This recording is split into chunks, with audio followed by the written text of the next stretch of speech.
अब हम स्टार्ट करते हैं सिग्मा और पाई बॉन्ड। ठीक है, सिग्मा बॉन्ड क्या कहता है भाई? सिग्मा बॉन्ड आपको कह रहा है कि द बॉन्ड फॉर्म्ड, जो बॉन्ड फॉर्म क्या करेगा, ओवरलैप करेगा बाय टू हाफ फिल्ड, जो दो हाफ फिल्ड होंगे किसके, अलग अलग एटम्स के।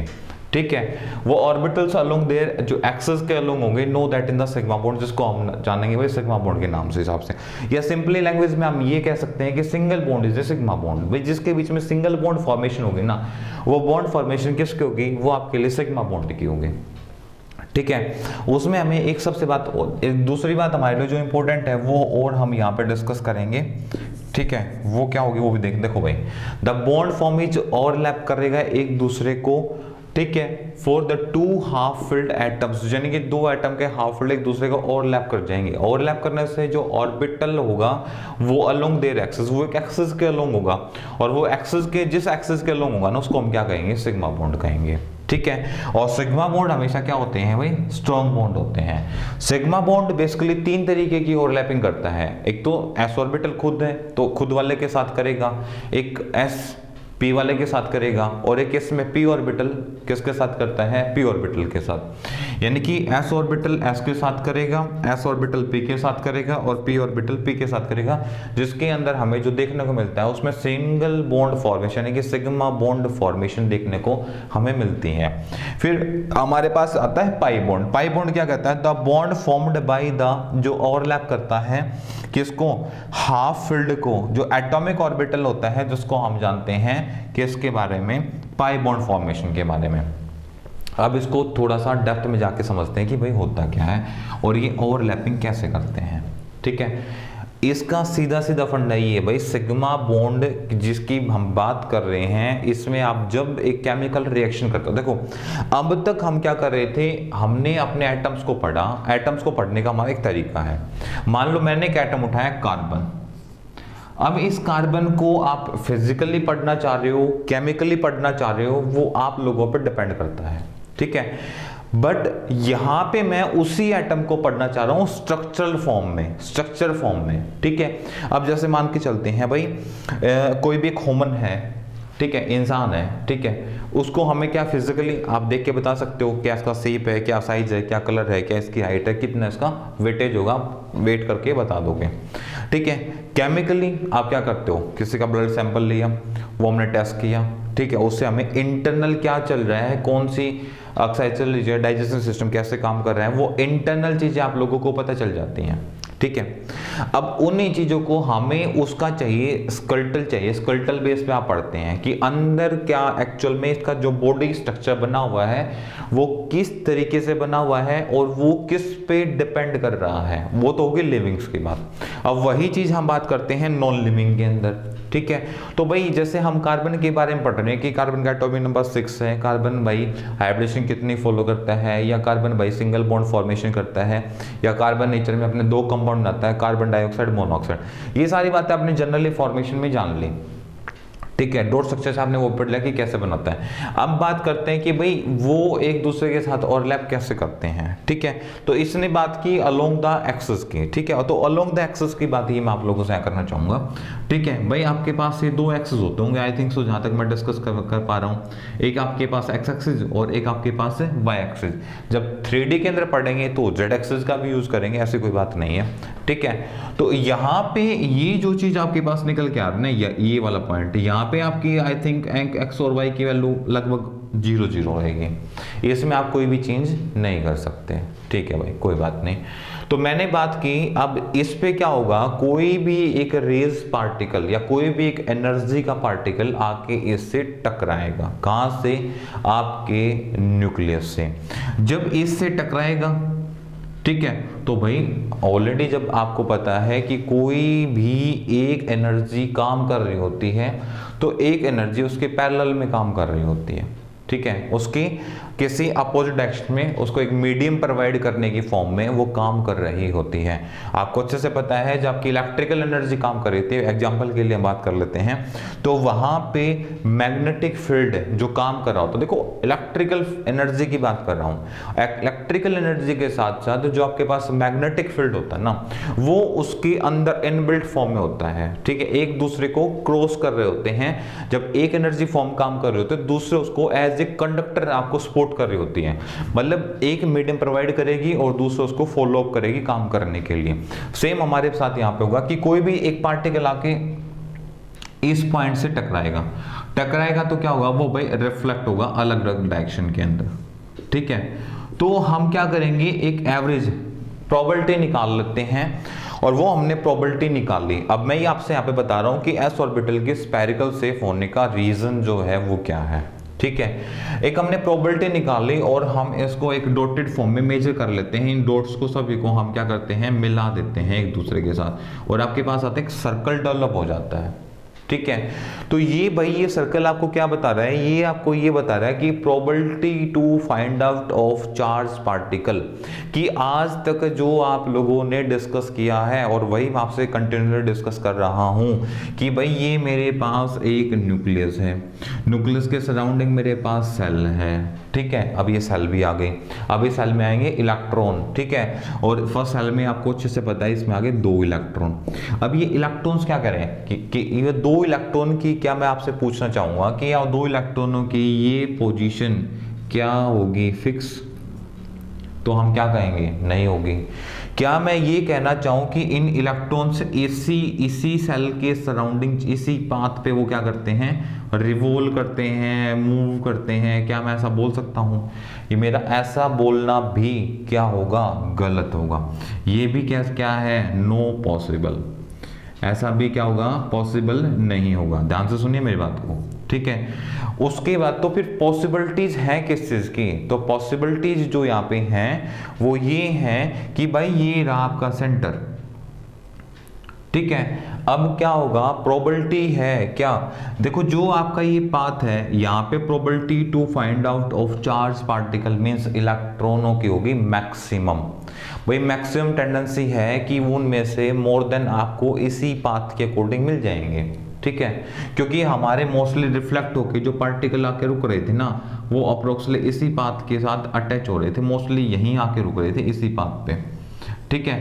तो हमने इसको बना दिया सेल, जिसको आप सेल और सब सेल यानी कि ऑर्बिट और ऑर्बिटल के बेस पे आप इसको डिस्कस करते हो, ठीक है।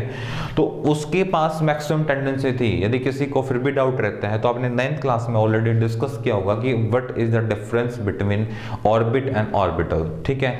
आपका रिवाइज हो जाएगा और मुझे आप कमेंट सेक्शन में आप मुझे क्या कर सकते हैं, कमेंट करके बता सकते हैं कि सर ऑर्बिट क्या होता है और ऑर्बिटल क्या होता है, ठीक है। तो भाई प्रोबेबिलिटी है इनमें से आपकी जो इलेक्ट्रॉन, ये एनर्जी जो चार्ज की बात कर रहे हो ना, ये जरूरी नहीं कि एक यहाँ हो एक यहाँ हो। भाई मेरा एक यहाँ है, मैंने तो दूसरा यहाँ डाला था, ये यहाँ कैसे पहुंचा, तो ये हमने ऑलरेडी डिस्कस कर लिया वेस्पर थ्योरी में कि भाई रिपल्शन मैक्सिमम होगा, रिपल्शन मैक्सिमम होगा तो जो उनके बीच का डिस्टेंस है ना वो क्या रहेगा, वो इक्वल रहेगा। तो डिस्टेंस ही हमने क्या कर दिया, इक्वल। तो मान लो इसकी एक की पोजीशन यहाँ होगी तो दूसरा एग्जैक्ट इस ऑर्बिटल में कहीं रख लो, ठीक है। पर मैक्सिमम ये एक ही कंडीशन में हो सकता है जब इनके बीच का जो एंगल है वो अप्रोक्सीमेटली 180 को बीट करेगा, मतलब 180 होगा, ठीक है। 180 मतलब ये वाला पोजीशन चेंज करेगा तो इस वाले की पोजीशन ऑटोमेटिकली चेंज होती रहेगी। अब मान लो जैसे ये 2 इलेक्ट्रॉन हैं, अब आपको ऐसे ऐसे रिवॉल्व कराओगे, ऐसे ऐसे चले जाएंगे, मतलब एक यहाँ आया, एक यहाँ आएगा तो दूसरा ऑटोमेटिकली अपने आप यहाँ आ जाएगा। फिर आप इनको चेंज कराओगे, मान लो एक वाला यहाँ गया तो दूसरे वाला ऑटोमेटिकली, एक वाला यहाँ आएगा तो दूसरे वाला ऑटोमेटिकली क्या करेगा, यहाँ पे आ जाएगा। मतलब इनके जो बीच का रिपल्शन है वो क्या होना चाहिए, सेम होना चाहिए।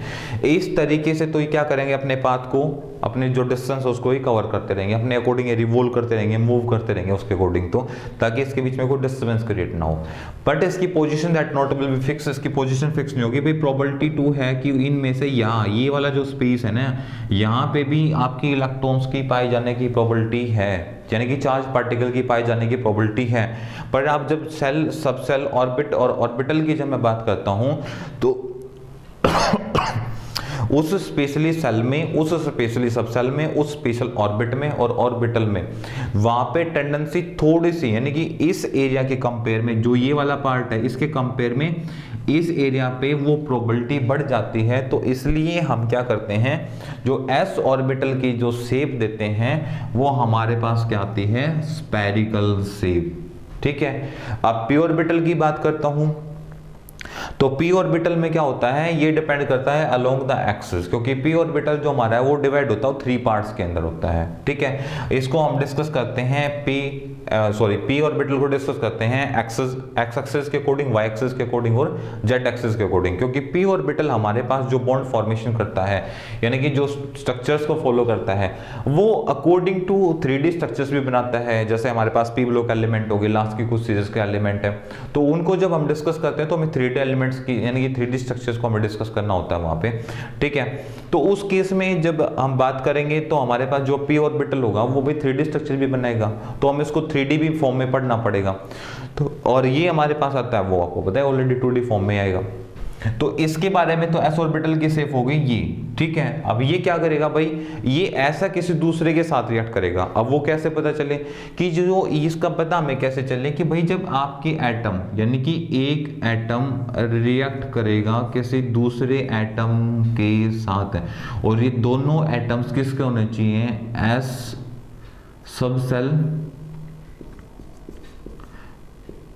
और एस सब सेल।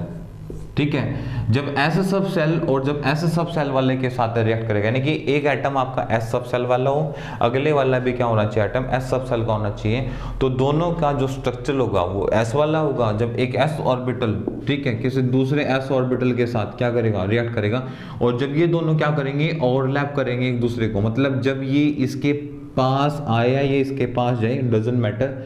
ठीक है, और ये क्या कर रहे होंगे, ऐसे एक दूसरे को पास कर रहे होंगे, और जो ये वाला पोर्शन आपको दिखाई दे रहा है इसको बोलते हैं हम ओवरलैपिंग। यहाँ पे वो क्या कर जाएंगे, एक दूसरे को आके ओवरलैप कर जाएंगे, क्रॉस कर जाएंगे। क्रॉस करने से क्या होगा, जो इनके बीच जो खुद का चार्ज था वो क्या हो जाएगा, वो दूसरे के ऊपर ट्रांसफर हो जाएगा, और दूसरे का जो चार्ज था उसको क्या करेंगे, खुद वो एक्सेप्ट कर लेंगे। तो मतलब इस वाला जो ये वाला पोर्शन था, इसने क्या कर लिया, एक दूसरे के चार्ज को, एक दूसरे के चार्ज को अपने आप से ट्रांसफर कर दिया भाई, अपने वाला ट्रांसफर दूसरे को और दूसरे वाला अपने अंदर। अब जो ट्रांसफर कर दिया तो इनके बीच में एक अट्रैक्शन डेवलप हो गया। ठीक है, और ये हमारे पास ये एक दूसरे के साथ होल्ड हो गए, बंध गए यहाँ पे। ठीक है, तो इनके बीच में जो ओवरलैपिंग की जब मैं बात करूंगा, ठीक है, तो वो ऑर्बिट और जो ओवरलैपिंग हुई है वो किस किस ऑर्बिटल के बीच में हुई है, तो वो s और s के बीच में हुई है। ठीक है, इस बात का आप बिल्कुल ध्यान रखेंगे। अब मैं बात करने वाला हूं p ऑर्बिटल्स के बीच में, कि p ऑर्बिटल्स की जो ओवरलैपिंग है वो s वाले के साथ वो कैसे करेगा। तो उस केस में आपको एक ही बात समझनी है, ज्यादा कुछ समझने का यहाँ पे नहीं है। ठीक है, कि हमें क्या चाहिए भाई, एक एटम आपका रिएक्ट करे एस सब सेल के एफ सब सेल वाला, वो आप कोई भी ले सकते हो, डजंट मैटर, ज्यादा सोचने की जरूरत नहीं है। और जब दूसरा एटम हो, किसका होना चाहिए, पी सब सेल वाला होना चाहिए। ठीक है, तो आपके पास यहाँ पे जो ओवरलैपिंग होगी वो किसकी होगी, वो sp ऑर्बिटल की होगी, sp ऑर्बिटल वाले। ठीक है, यहां पे कौन सी हो रही थी, s ऑर्बिटल वाले। ठीक है, अब इसके 3 फेस आते हैं, वो तीनों फेस में आपसे डिस्कस करूंगा। ठीक है, तो भाई s का जो शेप होता है वो स्फेरिकल शेप होता है, वो हमने डिस्कस कर लिया। p का जो शेप मैं आपको बता देता हूं, थोड़े टाइम के लिए रिमाइंडर करेंगे, फिर डिस्कस करेंगे कि ऐसा कैसे पॉसिबल है। ठीक है, तो p के लिए जो आपके पास p सब सेल है उसका जो आता है वो डंबल शेप फॉर्म में आता है, वो अलोंग द एक्सिस, किसी एक्सिस के अलोंग आ जाएगा, एक्स एक्सिस के अकॉर्डिंग आप डिस्कस करोगे तो ये आ जाएगा, और y के अकॉर्डिंग आप डिस्कस करोगे तो आपके पास ये आ जाएगा, और z के अकॉर्डिंग आप डिस्कस करने वाले हो तो z के अकॉर्डिंग जो शेप होगी वो ये आ जाएगी। ठीक है, तो उसके अभी हम डिस्कस नहीं करने वाले हैं। ठीक है, तो भाई इसमें ये होगा ऐसे, तो ये s ऑर्बिटल, ये आपके पास s ऑर्बिटल हो गया, क्योंकि यहाँ पे जो कोई एटम प्रेजेंट होगा जिसका आप ओवरलैपिंग कर रहे हो वो ऑलरेडी s ब्लॉक से ही रिलेटेड होगा। ठीक है, फिर हम बात कर लेते हैं कि p सब सेल की। p सब सेल में क्या होगी, यहाँ पे जो एलिमेंट आप लेके चलोगे वो p सब सेल का ही होगा। पी सब सेल वाला, ये किस वाला है, एस सब सेल वाला, ठीक है। अब एस सब सेल वाला ये किस वाला, पी वाला। अब ये दोनों एक दूसरे के साथ क्या करेंगे, ओवरलैपिंग करेंगे। ओवरलैपिंग करेंगे तो इनको थोड़ा सा क्लोज यानी कि पास आने की जरूरत है, और जब ये पास आएंगे तो इसका एक फेस जो होगा, ठीक है, वो इसके अंदर से क्या करेगा, ओवरलैप कर जाएगा। ओवरलैप करेगा। अब देखो अब तक तो इनकी शेप अप्रोक्सीमेटली क्या मिलेगी, सेम, और ओवरलैप करने के बाद वो शेप में थोड़ा सा क्या होगा, चेंज हो जाएगा, ठीक है। चेंज कैसे होगा कि एक थोड़ा सा आपके पास एक शेप थोड़ी सी छोटी हो जाएगी, एक थोड़ा सा बड़ा हो जाएगा, और जो ये वाला जो पार्ट होगा वो क्या हो जाएगा, ओवरलैप कर जाएगा, और इसको हम बोलेंगे यहाँ पे sp हाइब्रिडाइजेशन, ठीक है। ये यहाँ पे sp हाइब्रिडेशन शो करेंगे, यहाँ पे s और p, क्योंकि sp से मुझे पता चल रहा है, जैसे मैंने बोला यहाँ पे sp हाइब्रिडेशन मतलब एक ऑर्बिटल s का रिएक्ट कर रहा है और एक ऑर्बिटल यहाँ पे किसका कर रहा है, p वाला रिएक्ट कर रहा है। तो ये हमारे लिए सबसे इंपॉर्टेंट पोर्शन है कि भाई ये दोनों एक दूसरे के साथ क्या कर रहे हैं, यहाँ पे रिएक्ट कर रहे हैं, ठीक है भाई। अब बात कर लेते हैं p वाले ऑर्बिटल की। तो p वाले ऑर्बिटल में क्या होगा, दोनों ऑर्बिटल सेम होंगे, वो भी p वाला और दूसरा भी में p वाला चाहिए। तो जब एक p ऑर्बिटल ओवरलैप करेगा दूसरे p ऑर्बिटल के साथ, तो इनके बीच में क्या होगी, ओवरलैपिंग होगी। ओवरलैपिंग कैसे होगी भाई, ये p वाला ऑर्बिटल है और तो दूसरे वाले p ऑर्बिटल के साथ तो वो ऐसे ओवरलैप करेगा, ये वाला फेस भी यहाँ पे कनेक्ट हो जाएगा और ये वाला फेस भी यहाँ पे क्या करेगा, कनेक्ट करेगा। और ऐसे में जो बॉन्डिंग आपके पास आएगी वो यहाँ पे आएगी, कौन सी बॉन्डिंग आएगी, यहाँ पे सिंगल बॉन्डिंग आएगी, ठीक है। अब बात कर लेते हैं पाई बॉन्ड की, कि पाई बॉन्ड क्या होता है और पाई बॉन्ड कैसे काम करता है। तब बॉन्ड फॉर्म, जब एक बॉन्ड बनता है जहां पे क्या होगा, एक ओवरलैपिंग होती है, जैसे ये ओवरलैप कर रहे हैं, मतलब एक ऑर्बिट, एक एटम का ऑर्बिट और जब दूसरे एटम के ऑर्बिट के साथ कनेक्ट होता है, जुड़ता है, ठीक है, तो उसका कुछ फेस, कुछ पार्ट, जैसे इसने यहाँ पे किया कि इसका इस एटम का, इस ऑर्बिट का कुछ फेस इस दूसरे वाले एटम ने क्या कर लिया भाई, ओवरलैप कर लिया, अपने आप से क्रॉस कर दिया है, उसको हम बोलते हैं ओवरलैपिंग, ठीक है। ये पी वाले ने और ये पी वाले ने यहाँ किया है, इस s वाले और इस p ऑर्बिटल वाले ने यहाँ किया है, जिसको आप ओवरलैपिंग बोलते हो। और जो जितना फेस ओवरलैप करता है उसमें presence of charge, number of electron हम जब ढूंढते हैं, फाइंड आउट करते हैं, वो चीजें हमें पता चलती हैं हाइब्रिडाइजेशन के अंदर, कि इसका हाइब्रिडेशन इतना होगा, और हाइब्रिडेशन के भी आप पे पता चलता है, जैसे हाइब्रिडेशन मैंने बोला sp होगी, तो उन दोनों में करेक्टर रेशियो 50-50% है, मतलब इतने परसेंट उसमें s वाला, इतना करेक्टर उसके अंदर p वाला शो कर रहा है। हो सकता है कुछ प्रोबेबिलिटी हो कि s वाला उसमें ज्यादा हो, वो हम डिस्कस करेंगे जब हाइब्रिडेशन को हम डिस्कस करेंगे। अब जैसे मैंने बोला sp2, तो मुझे पता चल रहा है कि ये कुछ पार्ट s का रिएक्ट कर रहा है, कुछ पार्ट है इसके अंदर p के दो जो सब सेल्स वगैरह हैं उसके बेस पे, उसमें प्रोबेबिलिटी वहां पे, यानी कि p का करेक्टर उसके अंदर क्या कर रहा है, बढ़ रहा है। फिर मैंने बोला sp3 d1 या d2, तो उसमें मुझे पता चल रहा है कि s और p ऑर्बिटल तो रिएक्ट कर रहे थे, अब क्या हो गया, इसके अंदर जो रिएक्ट कर रहा है वो d ऑर्बिटल भी साथ में रिएक्ट कर रहा है। तो यहां से मैं ये पता चल सकता है कि कितने ऑर्बिटल, यानी कि कितनी ऑर्बिटल्स के एटम्स यहाँ पे एक दूसरे के साथ कनेक्ट है, जुड़े हुए हैं और एक दूसरे को ओवरलैप करके अपने आइडेंटिटीज को शो कर रहे हैं, ठीक है। तो ये यहाँ पे भाई इस तरीके से क्या करेंगे, ओवरलैप करेंगे, ठीक है।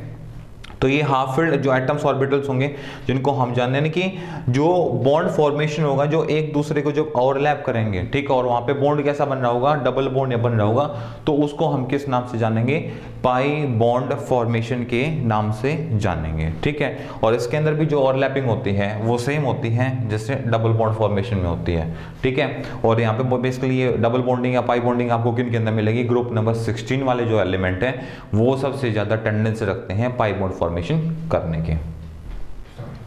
जो भाई हमने अभी पाई बॉन्डिंग की बात की थी, तो मैं यहां से देखो आपसे एक चीज डिस्कस करना चाहूंगा जरूरी, ठीक है, कि पाई बॉन्ड में क्या होता है कि जैसे मैंने बोला एक पाई बॉन्ड में क्या होता है, सिंगल बॉन्ड में जो टेंडेंसी पाई जाती है सबसे ज्यादा किसकी पाई जाती है, सिग्मा बॉन्ड फॉर्मेशन के, ठीक है।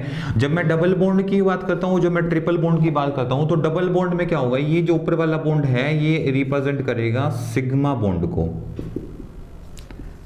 सिग्मा बॉन्ड को, और जो ये वाला जो आपको रिप्रेजेंट करेगा ये क्या करेगा, किसको, पाई बॉन्ड को रिप्रेजेंट करेगा। अब जब इस वाले में क्या होता है, ट्रिपल बॉन्ड में क्या होगा, एक वाला जो रिप्रेजेंट करेगा वो किसको करेगा, सिग्मा बॉन्ड को, और जो ये वाले करेंगे ये किसको करेंगे, पाई बॉन्ड को। यानी कि सिंगल बॉन्ड में जो बॉन्ड का नेचर पाया जाता है वो सिग्मा बॉन्ड वाला पाया जाता है, डबल बॉन्ड में एक सिग्मा बॉन्ड एक पाई बॉन्ड पाया जाता है, और ट्रिपल बॉन्ड में क्या होता है, दो आपके पास पाई बॉन्ड पाए जाते हैं और एक यहाँ पे सिग्मा बॉन्ड पाया जाता है, ठीक है। और अब मैं बात करता हूँ आपके पास पी ऑर्बिटल में एक छोटा सा क्वेश्चन मैं आपके लिए यहाँ पे छोड़ रहा हूँ, और वो क्वेश्चंस आई होप कि आप डिस्कस करने के बाद या चैप्टर को स्टडी करने के बाद आप मुझे कमेंट सेक्शन में उसका रिप्लाई कर पाएंगे। भाई मान लो जैसे मैंने बात की थी अलोंग द एक्सिस, ठीक है, अलोंग द एक्सिस मुझे प्रोबेबिलिटी पता चल गई। जैसे सपोज मैं बात करता हूँ जैसे पी ऑर्बिटल की, तो पी मैंने डिवाइड किया था along the X axis and the Y axis, ये 2D के अंदर डिस्कस किया जाएगा। जब 3D की बात करूंगा तो यहां से आपका z एक्सिस पे निकल के आ जाएगा। तो यहां पे हमारे लिए इंपॉर्टेंट पार्ट ये था कि मान लो s वाले ने बना दिया भाई ऑर्बिटल शेप अपना ये वाला बना दिया, ठीक है। p वाले ने जो बनाया, p वाले का जो शेप है वो ये शेप आ गया p ऑर्बिटल्स का, ठीक है। ये अलोंग x एक्सिस आ जाएगा, ये p y एक्सिस आ जाएगा, और ये वाला जो पोर्शन होगा ये किसका आ जाएगा, जेड एक्सिस वाला। यहाँ पे रिपल्सन ज्यादा होने की वजह से जो ये शेप है ये क्या हो जाएगी, छोटी हो जाएगी, ठीक है। इस बात का हम स्पेशली ध्यान रखेंगे। अब यहाँ पे समझने वाली बात ये है कि हम कहते हैं कि भाई ये हमारा सर सेंटर है और सेंटर में न्यूक्लियस होता है, और जो न्यूक्लियस होता है उसके पास बहुत हैवी चार्ज होता है, मतलब कि जो पूरी स्ट्रक्चर को होल्ड एंड मेंटेन रखता है। अब मान लो हमारे पास क्या होता है कि हमारे पास लोन पेयर के अंदर इलेक्ट्रॉन्स प्रेजेंट होते हैं। तो मैंने बोला कि भाई मेरे पास एक लोन पेयर है, ये रहा मेरे पास, कोई भी एक लोन पेयर ले लेते हैं किसी भी ऑर्बिटल का, कोई फर्क नहीं पड़ता। इसमें 2 इलेक्ट्रॉन्स यहाँ हैं, ठीक है।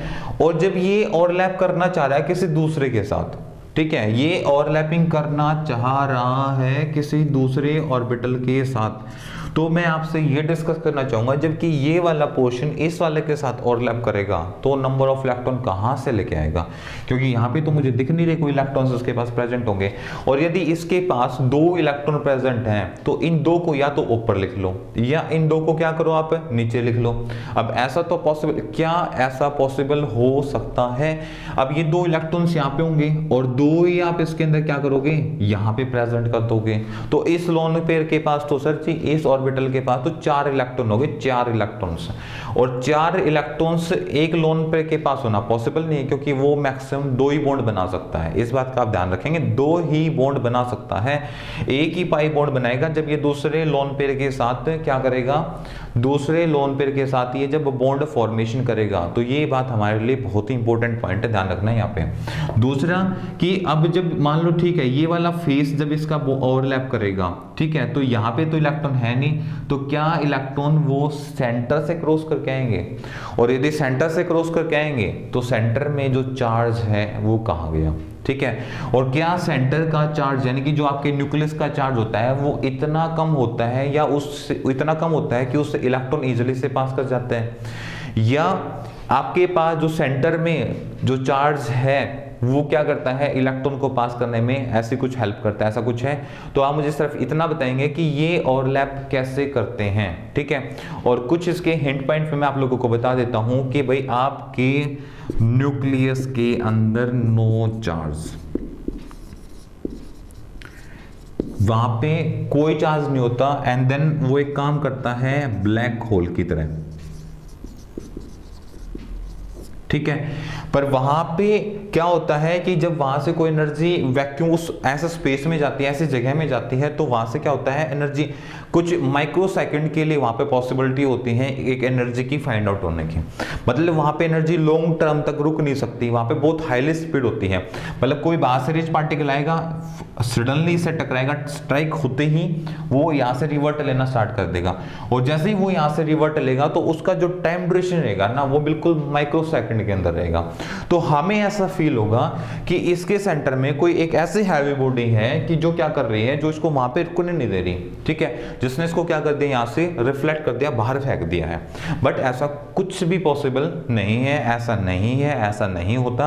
आपके पास जो न्यूक्लियस होता है, न्यूक्लियस के अंदर एक स्पेस यानी कि ब्लैक होल यानी कि वो स्पेस खाली होता है, वो एक वैक्यूम फॉर्म में होता है जिसको हम बात करते हैं ब्लैक होल फॉर्म में। और न्यूक्लियस के पास कोई भी चार्ज या कोई भी ऐसी एनर्जी नहीं होती कि जो किसी को रिफ्लेक्ट इफेक्ट कर सकता है। तो आप उसके बेस पे मुझे ये बताएंगे कि भाई ये ऑर्बिटल्स ओवरलैप करते हैं कैसे, या आप अपने अकॉर्डिंग ठीक बोल रहे हो कि नहीं सर यहाँ पे चार्ज होता है, एनर्जी होती है, तो आप मुझे सिर्फ इतना बताएंगे कि ये ओवरलैपिंग पे ऑर्बिटल्स वाले कैसे करेंगे, यानी कि एक फेस में यदि लोन पेयर हैं तो दूसरा फेस ओवरलैप कैसे करता है, उस दूसरे के पास वो इलेक्ट्रॉन्स आते हैं तो वो कहाँ से आते हैं। ठीक है भाई, हाँ ध्यान रखेंगे इस बात का।